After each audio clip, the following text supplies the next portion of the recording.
జ్యోతి, జ్యోతి, ఎక్కడున్నావు? జ్యోతి, ఎక్కడా? ఇక్కడ.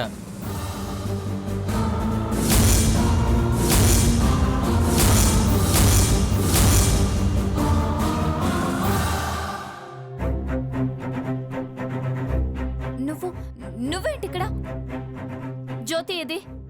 లేదు, పాపకు చాక్లెట్ ఇచ్చి చిన్న అబద్ధం చెప్పమన్నాను.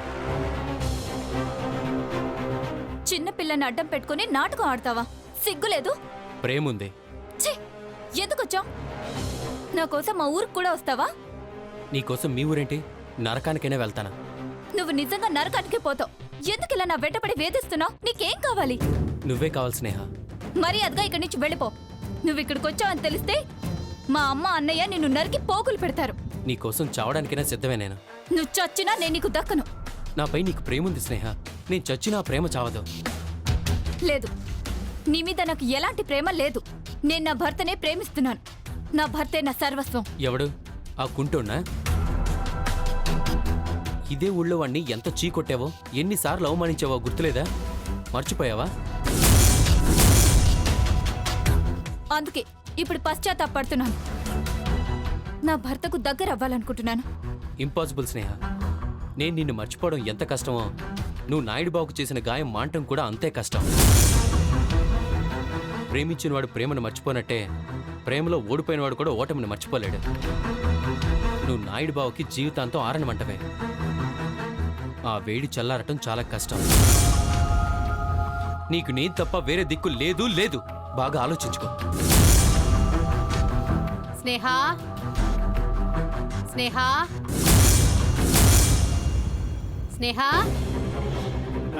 నాయుడు బావా, స్నేహ ఎక్కడా? స్నేహ లేదత్తయ్య, తన స్నేహితురాలను కలవడానికి వెళ్ళింది. ఏమత్తయ్య? ఎప్పుడు స్నేహితులు షికార్లేనా? తనకి ఇంకా పెళ్లి కాలేదనుకుంటుందా? అదేంటి అత్తయ్య అలా అంటారు? ఇన్నాళ్ళ తర్వాత ఊరికొచ్చాం. మరి పా స్నేహితులందరినీ చూడాలనిపిస్తుంది, వాళ్ళతో మాట్లాడాలనిపిస్తుంది, కాసేపు వాళ్ళతో ఉండాలనిపిస్తుంది కదా. పెళ్లి చేసుకుని మొదటిసారి ఈ ఊరికొచ్చారు.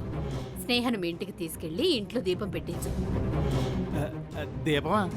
ఏరా, మెట్టిన ఇంట్లో కొత్త కోడలు ఆ పని చెయ్యాలి. స్నేహ కూడా చేయాలి. ఈ రోజు దీపం పెట్టించు. మళ్ళీ రేపు సంవత్సరికం అది హడావిడిగా ఉంటుంది కదా. పైగా 2 పనులు ఒకే రోజు చేయకూడదు. ఇప్పుడే వెళ్ళు. అలాగే అత్తయ్య. దీపం పెట్టడానికి ముందు ఇల్లంతా శుభ్రం చేయమని చెప్పు. రాజావారి కూతుర్నని ఒళ్ళొంచదేమో, గట్టిగా చెప్పు. నీ మంచితనం దానికి మరీ అలసి ఎక్కువైపోయింది నాయుడు బావా. అలాంటిది ఏం లేదు అత్తయ్య. సరే, త్వరగా వెళ్ళి భోజనం వెళ్ళకొచ్చేయండి.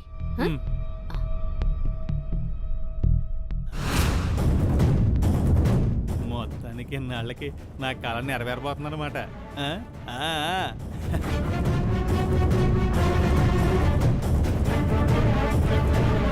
నేను ప్రేమించాను కాబట్టే, నీ బాగు కోరుకుంటున్నాను కాబట్టే నీకోసం ఇక్కడి దాకా వచ్చాను. నిన్ను తీసుకెళ్ళడానికి వచ్చాను. పద స్నేహ, వెళ్దాం. పిచ్చి పట్టిందా నీకు? నన్ను లేచిపోయి రమ్మంటావా? మరి మనకు వేరే ఆప్షన్ ఏముంది? అయినా లేచిపోవడం పెద్ద తప్పేం కాదే. అమ్మా, అలాంటి వాళ్ళది నిజమైన ప్రేమ కాదు, అది వ్యామోహం. ఎగ్జాక్ట్లీ చిన్నత్త. నిజంగా ప్రేమించుకున్న వాళ్ళు అలా చేయరు. ఎంత మనసు విరిగిపోతే కన్న కూతుర్ని పట్టుకొని మా దృష్టిలో చచ్చిపోయా ఉంటుందా తల్లి?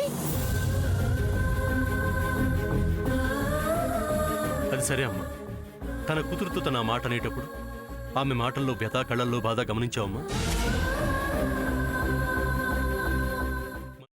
పెద్దబాబుకు బర్త్డే విషెస్ చెప్పు కూడా వెళ్ళాం కదా. ఊరికే ఎలా కాలిపోతుంది? మంట పెడితేనో పడితేనో తగలబడుతుంది.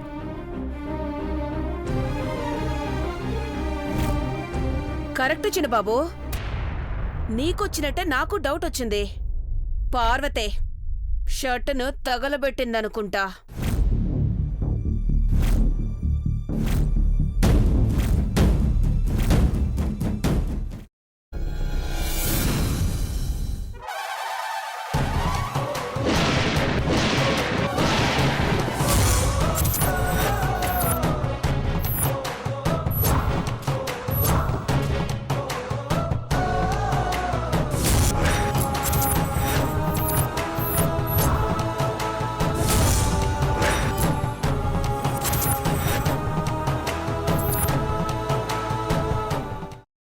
తీసుకున్న తర్వాత పొట్టు తీసేసి చాప్ చేసి పక్కన పెట్టుకోవాలి.